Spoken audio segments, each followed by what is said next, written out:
भारत और ऑस्ट्रेलिया के बीच ऐतिहासिक बॉर्डर गावस्कर ट्रॉफी का दूसरा टेस्ट मैच आज से दिल्ली के फिरोज शाह कोटला के मैदान में शुरू होता है।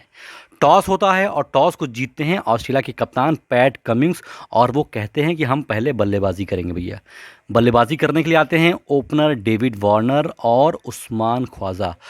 ख्वाजा और वार्नर ने अच्छी शुरुआत दी और उन्होंने पहले विकेट के लिए शानदार तरीके से 50 रनों की साझेदारी की। अभी ऑस्ट्रेलिया के स्कोर में 50 रन चढ़े ही थे, तभी मोहम्मद शमी की एक शानदार आउट स्विंगर पर डेविड वार्नर के बल्ले का बाहरी किनारा लेते हुए गेंद पहुंच जाती है विकेट कीपर के भरत के पास और उन्होंने डेविड वार्नर का काम तमाम कर दिया। इस तरीके से ऑस्ट्रेलिया का पहला विकेट गिरता है मात्र 50 रनों के स्कोर पर। अब बल्लेबाजी करने के लिए आते हैं लेबुशेन ने और उस्मान ख्वाजा भी संभल कर पारी को आगे बढ़ाते हैं और उन दोनों के बीच में 40 रनों की एक अहम साझेदारी होती है। उसके बाद लेबुशान ने गच्चा खा जाते हैं आर अश्विन की एक बेहतरीन गेंद पर और एलबीडब्ल्यू होकर आउट हो जाते हैं। अब ऑस्ट्रेलिया का स्कोर था 92 रनों के स्कोर पर 2 विकेट। इसके बाद बल्लेबाजी करने के लिए आते हैं पूर्व कप्तान स्टीवन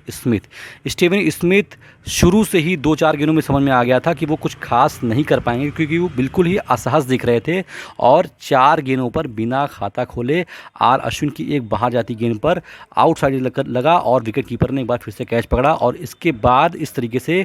स्मिथ बिना खाता खोले वापस लौट गए और ऑस्ट्रेलिया का स्कोर हो जाता है 91 रनों के स्कोर पर 3 विकेट। अब बल्लेबाजी करने के लिए आते हैं हेड और उस्मान ख्वाजा थोड़ी बहुत आगे पारी को बढ़ाते ही हैं, लेकिन जैसे ही ऑस्ट्रेलिया का स्कोर पहुंचता है 108 रन, हेड भी एक मोहम्मद शमी की एक शानदार आउट स्विंगर पर अपना कैच स्लिप में केएल राहुल को दे बैठते हैं और इस तरीके से ऑस्ट्रेलिया का स्कोर हो जाता है 108 रनों के स्कोर पर 4 विकेट।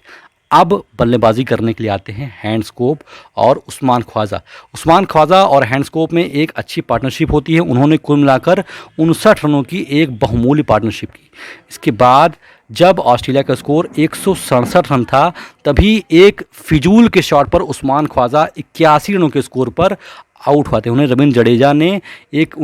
ने आउट किया और केएल राहुल ने एक शानदार कैच लपक कर ख्वाजा के पारी का अंत किया। अब बल्लेबाजी करने के लिए आते हैं विकेट कीपर बल्लेबाज कैरी कुछ खास नहीं कर पाते हैं और जडेजा की उसी ओवर में एक बेहतरीन गेंद को खेलने में मिस होते हैं और जडेजा उन्हें क्लीन बोल्ड कर देते हैं। इसके बाद बल्लेबाजी करने के लिए आते हैं टैलेंडर्स लायन कुछ खास नहीं कर पाते हैं। मोहम्मद शमी ने शानदार तरीके से क्लीन बोल्ड करते हैं और पहला मैच खेल रहे कूहे मन को भी मोहम्मद शमी ने आखिरी में आउट किया और इस तरीके से ऑस्ट्रेलिया मात्र 263 रनों के स्कोर पर ऑल आउट हो जाती है। अब बल्लेबाजी करने के लिए आते हैं भारत की तरफ से केएल राहुल और रोहित